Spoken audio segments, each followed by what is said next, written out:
People look at Magnugaard and me and they just don't get it. She's the builder. The careful one.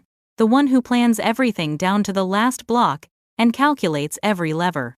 Her workshops are full of redstone schematics, and she can wire anything into a perfect, functional machine that does exactly what she designed it to do.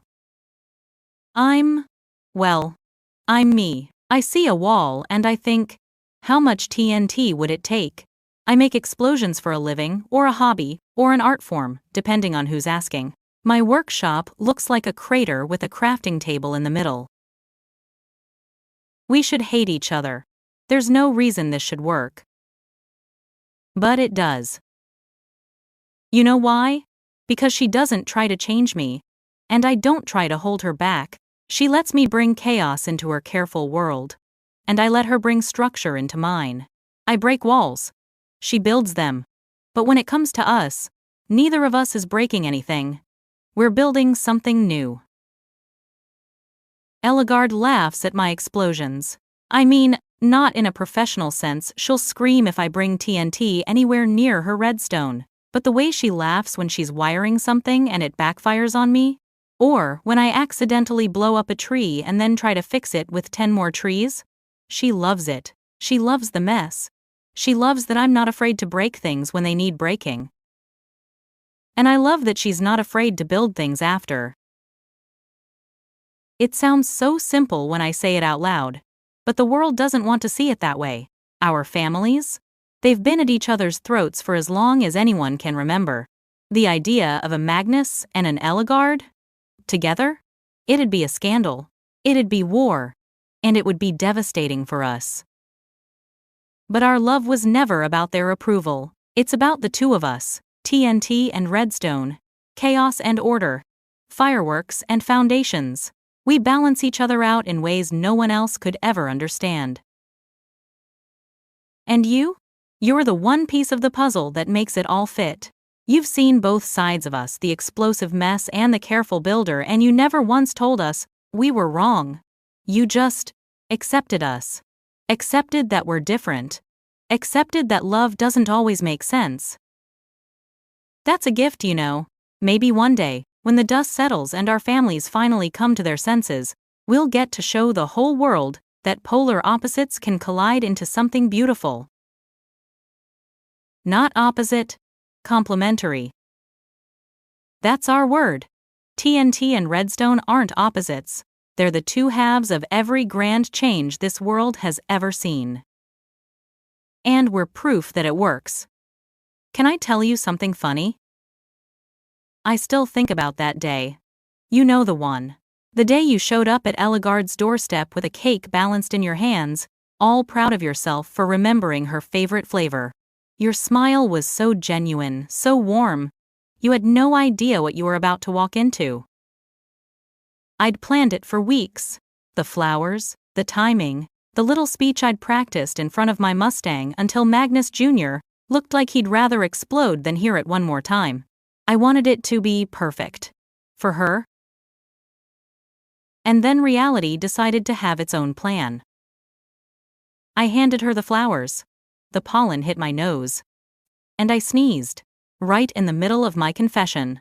The bouquet went flying, petals everywhere. Some in her hair.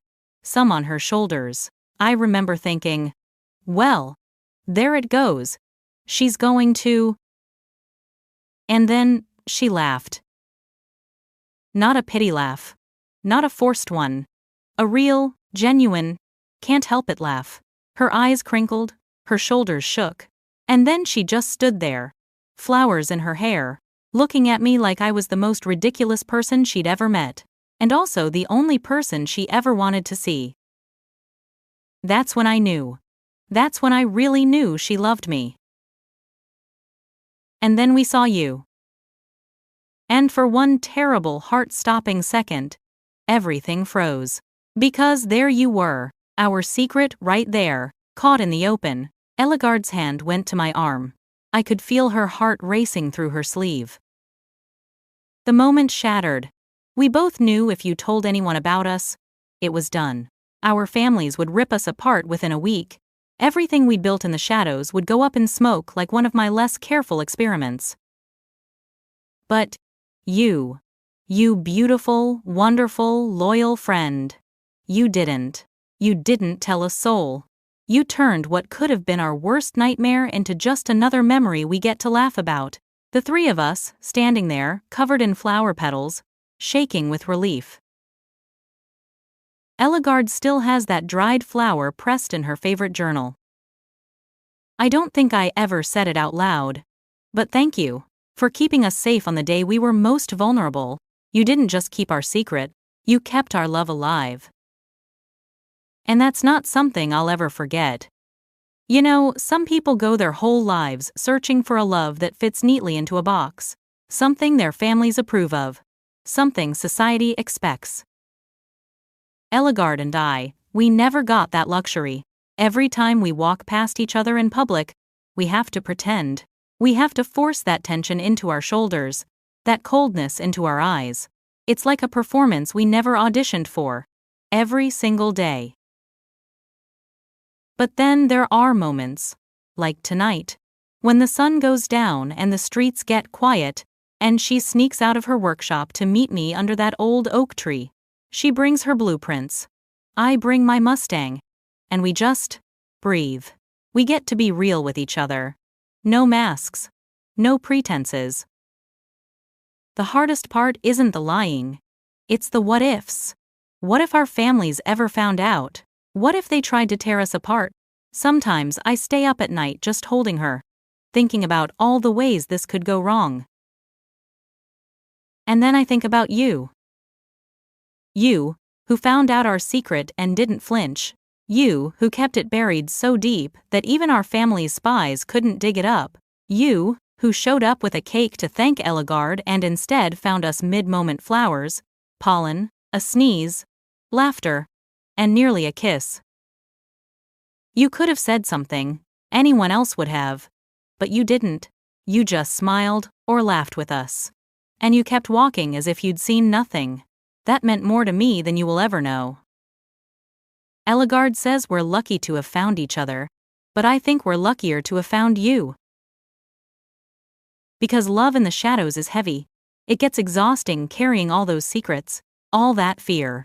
But you help us carry it. And because of that, we get to keep our small piece of happiness. The stolen kisses. The late night talks. The dreams of a future where we don't have to hide anymore. So thank you, from both of us. If there's ever a day when our worlds finally collide instead of colliding, you'll be the first person we celebrate with. That's a promise. Good night, friend. Sleep well knowing you've made two fools in love feel just a little less alone.